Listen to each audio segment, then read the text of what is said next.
verse 12. It's a little bit of a big section here, but we're going to read a little portion of it. Two different portions. Chapter 5, verse 12. How many of y'all know it's good to be in the house of God this morning? Where two or more are gathered. Come on. And this is what the word says in verse 12. It says, one day while Jesus was ministering in a certain city, turn to your neighbor and it says, I don't know where he's at. He's at some city. They didn't tell me where. He came upon a man covered with leprous sores. When the man recognized Jesus, he fell on his face at Jesus' feet and begged to be healed, saying, if you are only willing, you could completely heal me. This doesn't read as, if you are only willing, Jesus, could you heal me? It says, if you are only willing, you could completely heal me. It says, Jesus reached out and touched him and said, of course I am. You must be confusing me for someone else if you think I can't. Of course I am willing to heal you, and now you will be healed. Instantly the leprous sores were healed, and his skin became smooth. Jesus said, tell no one what has happened, because Jesus had haters, and they wanted him dead. But go to the priest and show him, because sometimes the people at church don't even believe the miracles that God is doing in your life. Come on now. And to show you that you are purified, make an offering for your cleansing, because when God works in your life, there's nothing better than giving him thanks. Come on. Just as Moses has commanded, you will become a living testimony to them. And after the miracle, just like anything good, like the new macaroni at Chick-fil-A, come on. After the miracle, the news about Jesus spread even farther. Massive crowds continually gathered to hear him speak and to be healed from their illness. But Jesus didn't like attention. What Jesus cared was about his spiritual life. So instead of going and getting some more Instagram followers and doing all that, what Jesus did was he went out and prayed. We'll start there for today. Turn to your neighbor, give them a high five, say what's up, hug, kiss if there's something to you. Don't be kissing strangers. Take your seat. I remember when I was younger than I am now. Amen. My parents, every time we went out to eat, they'd send me to order. They'd go out and I know you laugh because it's true, Pastor. Come on. And back then, I was completely scared. I was super shy as a little kid, but I was also terrified. Mostly because my parents were completely paranoid, and they're still paranoid. I have a story about cops and 2 a.m.s, but that's for another sermon. But I remember them being completely paranoid, but they were also completely contradictory. Because one day, they'd be like, don't talk to strangers and don't take any food from them.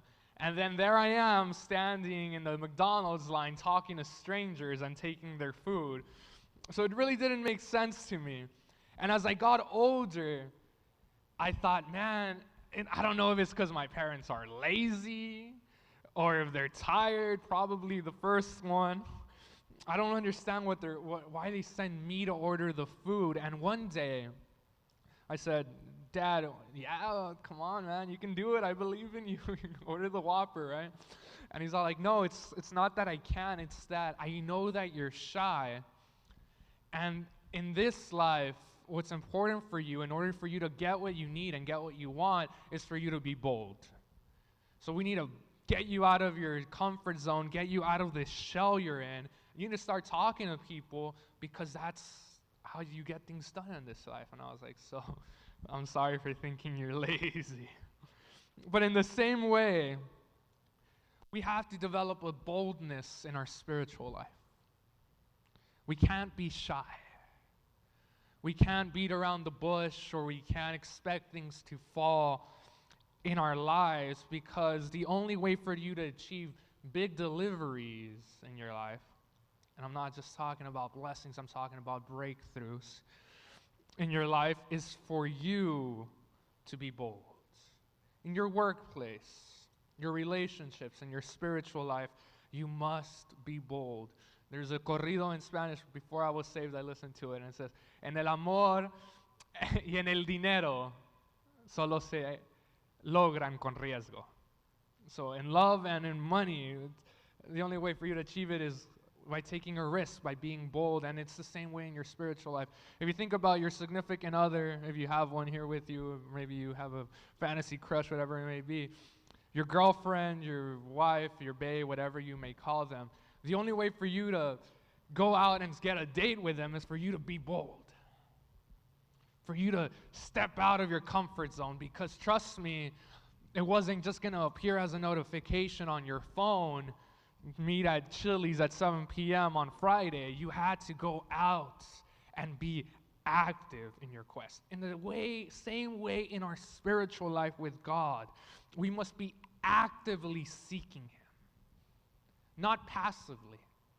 Nothing happens passively here. Actively seeking His relationship, actively seeking His face and the miracles that He performed. And I know I say this over and over again, but it's so important for me because a lot of us like to be couch crusading Christians, where we sit back and expect God to move in our lives, but He doesn't, because He wants us to be active.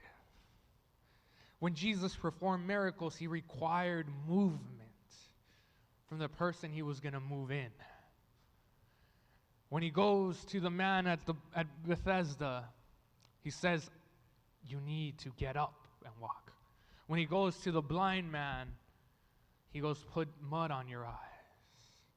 When He goes and He does certain things and certain people and all the miracles that He performs, He requires an action, because God, believe it or not, is an active God. He doesn't sit back in your situation. Imagine if He had the same attitude we do with Him. If He sat back and said, well, it'll take care of itself, He will surely move in the right direction. We're talking about a God that moves in us. The Bible doesn't say that He's a God that doesn't move. It says that He is a God that moves. Before there was an earth, the Spirit of the Lord hovered over the waters. It wasn't sedentary, it was moving. He was active, like we must be. We are called to be a church that is active, that continues the works of God. Nowhere does it say sit back and just listen. It says work. Be bold. Move.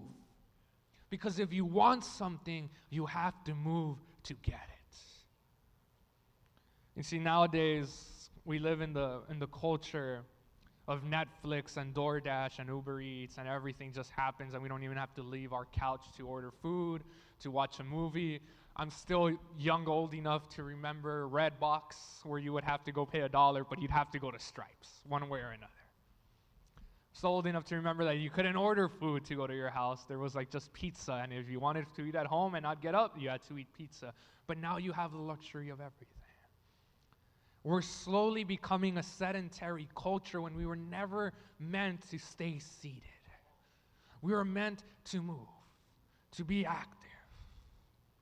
And a lot of times, this inactivity in our lives, it comes from our feelings, perhaps. We let a situation, a difficulty we are going through, get between us and God to sit us down. I don't know if you ever played sports, but when you play sports and you're really little, a lot of the times the reason the coach sits you on the bench is not because of how well you play, because it is because of feelings. Your feelings are His. We can't let ourselves be benched because of feelings, because the man we just read about, trust me, he was a man who suffered a lot. And this isn't a man that said, I'm going to sit here and wait till Jesus shows up and moves in me. The word says that while Jesus was ministering, He moved to Him. He was active in His search. Other times, our inactivity comes from people that keep us spiritually sedentary. Maybe they're the ones that try to label us a certain way. Maybe it's the relationship we have with them. But the last thing that should stand between us and Jesus is other people. Because other people don't care as much about your spiritual life as you do, trust me. It has to come from you. And if you let other people distract you, if you let other people say, what are you doing at church? Why are you going home early on a Saturday night? The party's barely begun. I've got church tomorrow. What? No, you're one of those. Yeah, I am. If we let them come between us and Jesus, we will always stay seated. If we let what others think of us determine how we act or move, trust me, they don't want you anywhere else but seated. God wants you active and moving. See, when we read this, it said, while Jesus was ministering in a certain city, we don't know where he's at.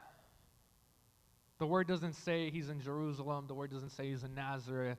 The word doesn't say he's in some pueblito off to the right or some other little place on the left. The word says in a certain city because it doesn't matter where Jesus is. A lot of the times we let our spiritual location, where we are with God, determine whether we think he can move in us or not. We determine our current state of being, determine whether we should come to his feet or not.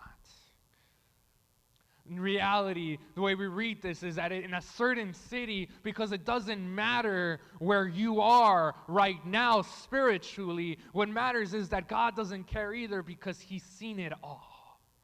And if he's been there before, he shall be back to get you one more time. Jesus is a seasoned traveler. His ministry was just to go from city to city preaching the word. He isn't afraid of having to meet you somewhere where you think he doesn't belong because you're scared of what he's going to see.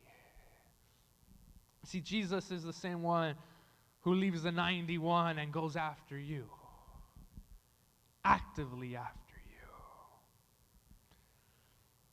A lot of the times, we're ashamed of letting what we're going through.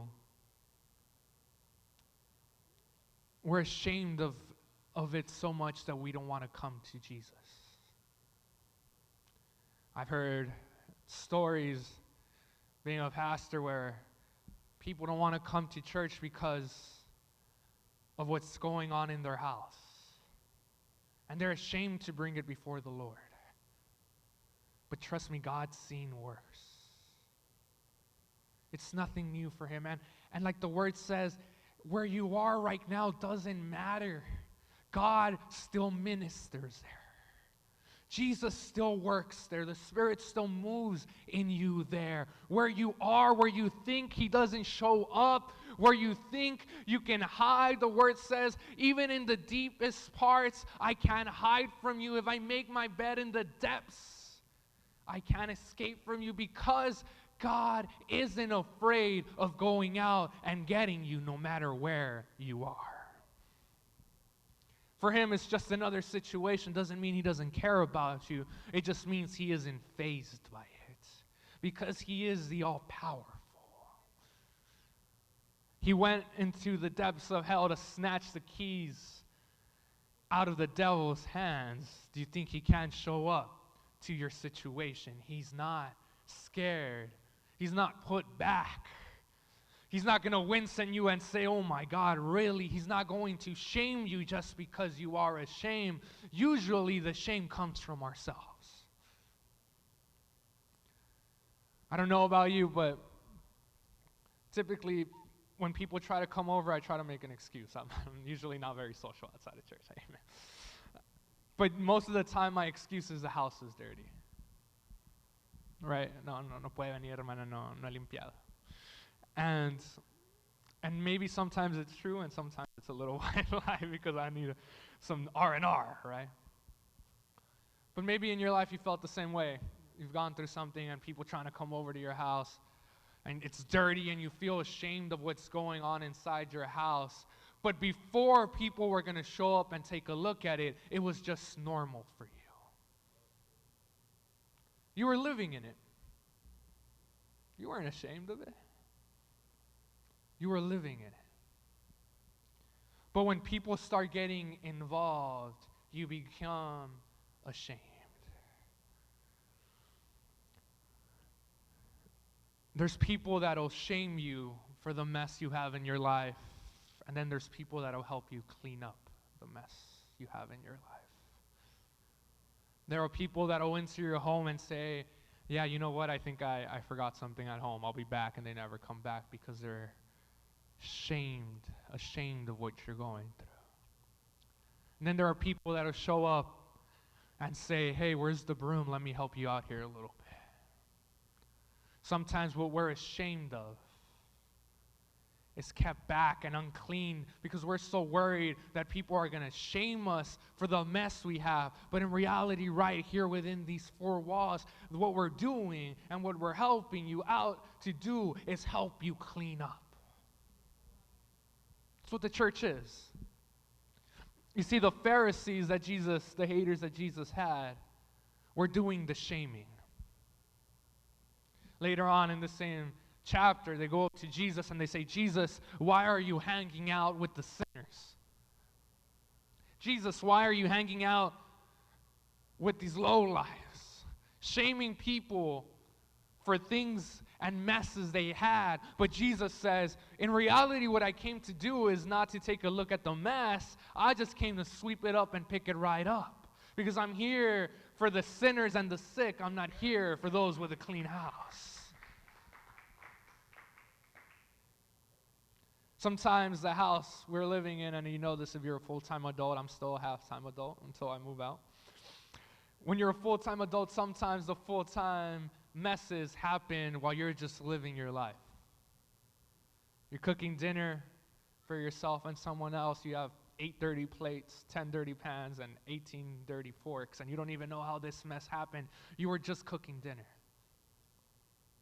In the same way in our life, sometimes messes just appear in us when we're just living our daily life. We're struggling, we're just living our day at work, and all of a sudden we become burdened with anxiety and stress. Maybe some of our habits and our acquaintances, maybe even where you find yourself in the moment, are happening not because you were actively seeking it, because you were living a life. And we find ourselves there, and we say, I'm too ashamed to come before the Father. Look at all this mess, He can't come in. Look at this heaviness, look at it's all disorganized. Nothing's in order. How am I going to come before Him when it's dirty and it's not organized and it's not how it's supposed to be? Maybe I should clean it up a little bit. And God says, you don't have to really worry about that. I'm here to help you with that. You see, the man comes up to Jesus' feet. And if you know anything about lepers at the time, is that they lived a life of shame. They were ostracized, kicked out of their city, made to live outside the walls. They were shamed by their family. Maybe they were even hurt by them physically and emotionally. By the ones they loved the most. This leper didn't care how dirty he was. Didn't care that society no longer saw him as an average citizen. They saw him as something completely dirty. He didn't care that they told him, stay out. That people were trying to keep him sedentary. That they wanted him to just sit down and die. He didn't care about all that. He saw Jesus ministering in his city, and he says, if I don't move, he'll never see me. I need to move in His direction because Jesus wants us to be active in our search for Him. The Word says that we are loved by God, all of us. But the Word also says that only the blessings He has, that the blessings He has are only reserved for those that live a relationship with Him. And any relationship, you can't be passive. It must be active. You do your parts, the other party does theirs. It's an active thing. For those of us who are a little more lazy in our lives than others, I'm sorry, but that's just the way it is. He still loves you. But if you're trying to see a breakthrough, if you're trying to see what you've been praying for the most, what your knees are sore for declaring, what you no longer have a voice for shouting, then you must be active in your relationship with Him. When the leper comes to Jesus, I'm sure he wasn't comfortable with his shame. I'm sure he was just used to living in it. And he comes up to Jesus and he says, if you are willing, Jesus, I know I'm a leper. I know society doesn't care for me anymore. I know that I've been labeled this and I've been labeled that. I know that my friends and my family have abandoned me. I know that nobody wants anything to do with me anymore. I know I've lost my job. I know I've picked up this addiction. I know I've done this. God, if you're still willing, even though I come to you unclean, if you're willing to do it, and Jesus' response is, of course I'm willing. I love you. I'm sure he thought. Of course I'm willing. Because to me, it doesn't matter how you come to me. What matters is that you come to me. To me, it doesn't matter what you're carrying. It doesn't matter what chains you've wrapped around yourself. It doesn't matter the addictions or the habits you've picked up on the way. What matters to me is that you're here. What matters is that you're at my feet now. And the leper says, if you're willing, you could completely heal me. Even though he was ashamed, he knew who Jesus was. Even though he was living under labels that he didn't belong to, he knew the power of God. Even though we've been cast aside, we've been labeled this by society, we've been labeled that by society, we know that God is still able to move in us. There is no doubt. There should never be a doubt in us that God is ready and He's willing and He loves us and He's capable of. He went through the crowds to get to God. The people that tried placing Him outside, He had to fight through. Turn back with me to Luke chapter 5. And in this same chapter, we see two instances of boldness and unwillingness to stay seated and stay unmoved. Chapter 5, verse 18. And it says, some men came to Jesus carrying a paraplegic man on a stretcher. They attempted to bring him in past the crowd to set him down in front of Jesus. But because there were so many people crowding the door, they had no way to bring him inside. So they crawled onto the roof, because no matter who gets in your way, no matter what tries to stop you, we must find a way to God. They crawled onto the roof, dug their way through the roof tiles, and lowered the man, stretcher and all, into the middle of the crowd right in front of Jesus. I mentioned earlier that sometimes what gets in the way between our relationship with God are crowds, are people. See that what we just read of this story of the paraplegic man, there are two different groups involved aside from this man. There's a crowd standing at the doorway, blocking the entry, preventing the man from getting to Jesus. And then there are the friends that are carrying this man and are telling him, no matter what it takes, I might come out of here without nails from clawing my way through this roof, but we're going to get you to his feet. A lot of the times, we let crowds that shouldn't even worry us keep us from coming to God. You see, by the time that this man wants to get to Jesus, the word of Jesus has ran across the country, and these aren't people that are looking to meet him. These aren't people that are necessarily trying to get something out of him. These are people that are just in the way. Because when Jesus starts doing something big in your life, there are people that are going to just get in the way. You've probably experienced this before. When God starts moving in your life, all of a sudden a crowd begins to form. And not because they want to hear the good things, but they want to see.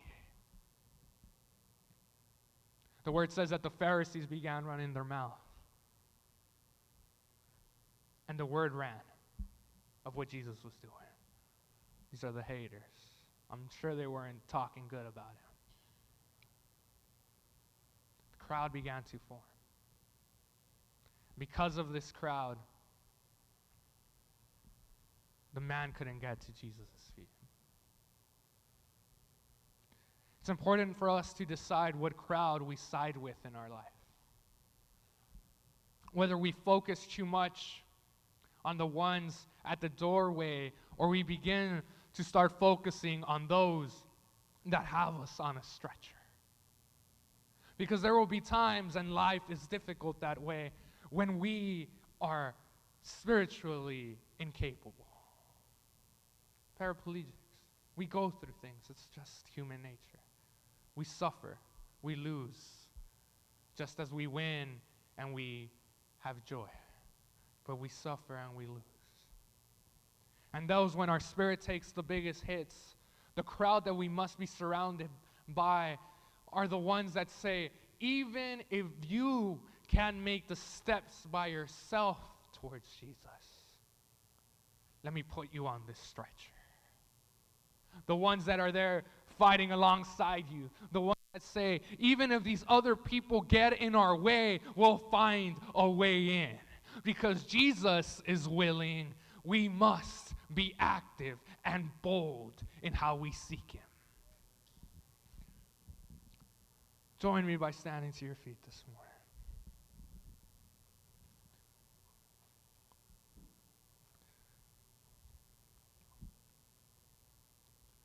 You know,